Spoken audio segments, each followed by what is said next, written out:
तर कधी सरप्राईज द्यायचं ठरवलं आणि जर तुमच्यात लहान बाळ असेल तर ते सरप्राईज कधी राहतच नाही. तर हाय हॅलो, मी अंशू आणि माझा भाऊ असं आम्ही तिघं मिळून गेलो होतो मॉलला. तर मॉलला गेलो होतो कारण मॉलमधून एक अंशूच्या बाबांचा बड्डे जवळ आला होता, तर त्याच्यासाठी छान गिफ्ट घ्यायचं होतं बरं का, सरप्राईज गिफ्ट. पण ते काय झालं नाही आणि मी तर मॉलमध्येच आले कारण त्यांनी एकदा बघितलेलं होतं तिथे, पण त्यांनी काय तेव्हा घेतलं नव्हतं. कारण असं असतं ना, की जो आपल्या सगळ्यांसाठी करत असतो, इतरांसाठी करतो, तो स्वतःसाठी कधी जास्त करायला जात नाही आणि ज्यावेळेला स्वतःची वेळ आली, की कुठेतरी मागे पडून जातो. तर अंशूचे बाबा पण असेच आहेत. तर ते काय म्हणतात ना, की पुरुष कधी जास्त बोलत नसतात.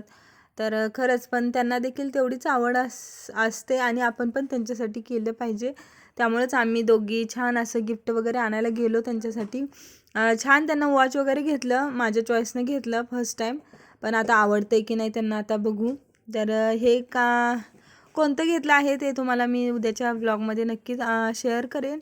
तर मग मी आणि अंशूनं घेतलं आणि आम्ही तिथून आलो. फक्त एक वॉच घ्यायसाठीच गेलो होतो.